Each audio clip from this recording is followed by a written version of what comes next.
Hey, welcome to Dogtography. Do you take pictures of dogs for social media? Do you want your images to have that extra pop so they can stand out amongst all the rest? Do you want more likes and shares? Then if so, you're gonna love today's episode. It is episode number 2 of a 3-part series. And today I'm talking all about lighting, how to understand light and well expose your dog in your photos so that they just stand out and have that extra little something going on.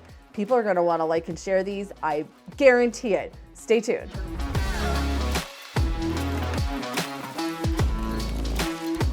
Hi, I'm Andrea Fleury and welcome to Dogtography. My channel is all about how to take better images of your dog and how to create some really super fun memories. I walk you through different tips and tutorials and techniques. I sometimes show you behind the scenes of my professional career as a dog photographer, all while just trying to have some fun and enjoy time with our dogs. One of the number one questions I get that people DM me about is, why do my dog photos look so dark? Or why does my dog look so dark, but the background is so light? What is up with the exposure of my cell phone or my camera? I don't understand what is going on. Why is it not exposed right? Well, I'm here today to help you understand everything that you need to know about the different lighting situations you find yourself in with your dogs, whether it's full sun, cloud, shade, overcast, if it's kind of rainy outside and dreary. Indoor lighting is another thing that is a big problem for people. So today I'm going to go through all of those different lighting situations, show you some examples and break them down so that you can apply these tips when you go out walking or you're out and about with your own dog taking pictures, so you can get the best looking images possible no matter what lighting situation you find yourself in.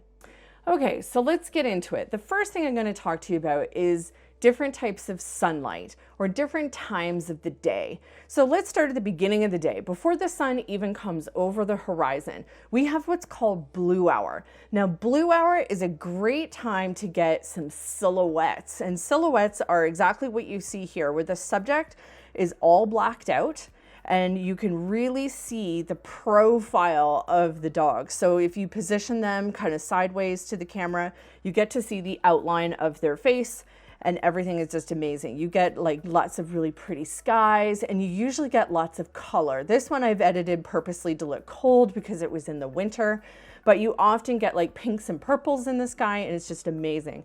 So when you're taking photos like this, you want to make sure that you are exposing for the sky. So you're going to tap on your phone screen and let the camera figure out the exposure settings for the sky. Okay, so it's very different than what we're kind of used to, but that's how you get kind of this silhouette look and how you can take advantage of the light during blue hour. When the sun starts coming up closer to the horizon and it's kind of just breaking over the top, you're going to get this kind of light, which is illuminating the background. And if you put the sun behind your subject and you filter it through some trees and foliage and stuff like that, and not have the actual like sun like blasting right into your lens, you're going to get this nice soft light look. It's beautiful. It's such a gorgeous time of day. It is worth getting up early for. I understand that that is a thing, but Tyga here sitting on the log, he's got all these pretty like pinks and purples, and you can start to see that there's some of the golden light coming through. It's illuminating some of the foliage behind him, and it's just an absolutely gorgeous time of day to be out taking photos. So once the sun has come up and it's fully in the sky and it's over the horizon and it's nice and bright, that is what we call full sun. If there's no cloud over it and it's just literally the big sun in the sky shining bright, that's what we call full sun. Now, full sun is not in all circumstances the best for photography. The reasons why is it's usually quite a harsh, bright light. Some dogs get a little squinty when the sun is in their face, which is not really a good look, and it causes lots of shadows. But this image here of Bebop running on the beach in the winter again is perfect for full sun. Number one, she's a dark colored dog. So this is a great tip for those of you that have black dogs or dark dogs and you find that they're really hard to get exposed properly in images. If you have the sun behind you and it's shining right onto their face, full direct onto their face, you're going to get a look that looks like this. She has no shadows at all on her face that are being caused by the sun. You can see in her eyes where the sun is. It is like directly behind where I am. Her pupils are really small. You can tell that she's getting full shot of light here. And that is really important when taking photos. Okay, let's now talk about sunset. So the sun is starting to set, and when that happens, the sun moves very quickly down in the sky. You want to try and line shots up and kind of have an idea ahead of time of what you want to capture. Here is an example of a silhouette shot that I took out in the water, where you can see I positioned the sun that was in the sky that did have some cloud over it, but is behind the subject. So it's behind Kim and Sophie here. And what is happening is it's coming through, and you can see the light kind of shining through the water and the droplets in her fur. And it's just kind of like making everything sparkle and pop. So that is another great technique that you can do with silhouettes, which is done exactly the same way as you would in the morning. You're exposing for the sky, but to position the sun behind your subject. This is also going to reduce what is called flare. So when the sun is like blasting into the lens on your camera or on your phone, it can cause this, like, you've probably seen it before, this like lighting effect that's like, blah, like it's just flared out. Like you would think of like the rays of the sun are just kind of like flaring into the photo, and it washes it all out. That's because the direct sunlight into the lens doesn't really work very well, and your camera doesn't know what to do with that. It's just too much. So hide the sun behind your subject, and then tap on the sky, slide your little slider, and expose for that. Perfect. All right, number 2, let's talk about cloud and shade. So here we have an image of Duke, and he is hanging out here with his dad, Toby. And we definitely had kind of like a dreary November morning. It was cold and it was kind of rainy. This kind of light is actually awesome for photography in a lot of ways, because you're not having to deal with shadows. You're not worried about squinty eyes. You're not worried about, do I put the sun behind the dog or behind me? Do I need full light? Like whatever. You can go anywhere and do anything. And, that is really conducive to changing your angles and your positions, and you're not having to worry about the light. Where's the light and where's the sun and blah, blah, blah. You can see in Duke's eyes here what are called catch lights. That's these little light reflections in his eyes. And what those are and why those are important is it's showing you where the light is and that the eye is catching the light. It gives it this like glistening look. It makes the dog look alive and vibrant and healthy. What we call in photography is when a dog has what we call dead eyes, is when the light isn't reflecting off of the eyeball, therefore making it look like three-dimensional and therefore looking kind of dead. I know that sounds terrible, right? It's terrible, but it's true. If you ever look through your photos and you see that there is no light reflecting in their eyes, they just kind of have this dull, lifeless look. So to get that, make sure that you have open sky above you. If you have a ton of trees over top of wherever you're taking pictures, then you're going to have this effect of probably the dead eyes, because there's no light. There's no light above you shining down onto the dog's face.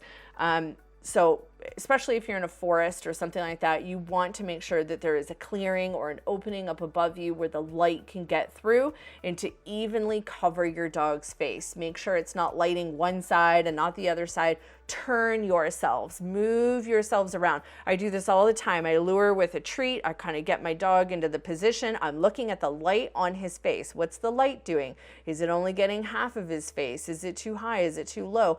Just be mindful of what is happening with the light on their face. Get it as even as possible, and then it's gonna look slamming. These are the details that make the difference when it comes to your dog's photos and people enjoying them and seeing them as more than just a snapshot.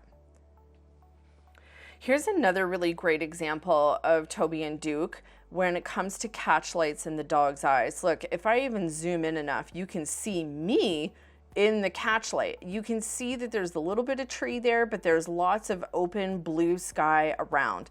And that is what is giving Duke this nice, evenly lit look on his face. Here is like a winter day. Winter is often overcast, snowy, dark in general.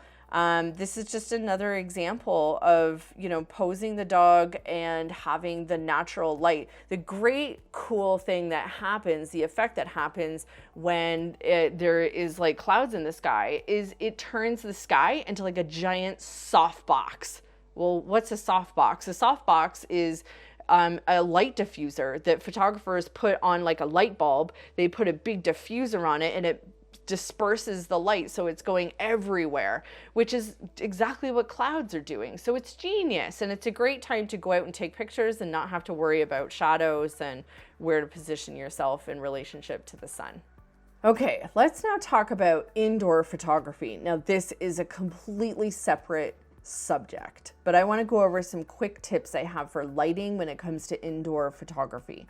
So this awesome picture here of Lucy on the couch was done very strategically. So we had to move her couch to put it in front of the window in the family room.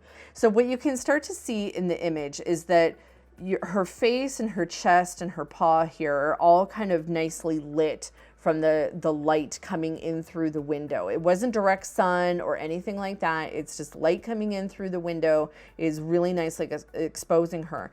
But as the image and as the couch and everything kind of goes more into the background, you can see what's called fall off, which is all this kind of darker parts of it. So when you're in a room, even like with my face right now, you can see that it is actually like lit, but then the light falls off as you get deeper into the room. So if I were to go back here, you can see that I'm much darker than I am when I'm up close like this. And that's because the light falls off. So when you're indoors and you're wanting to get a good even lit exposure on your pet's face, put them near a window, and you can start to see where the light is going to be the best to expose them. You want to avoid the fall off zone, or where there's actually like no real light coming into your room. Now you can get really creative with indoor photography. If you have some like awesome like sunlight coming in, or it's on your floor, or it's coming in through the blinds and it's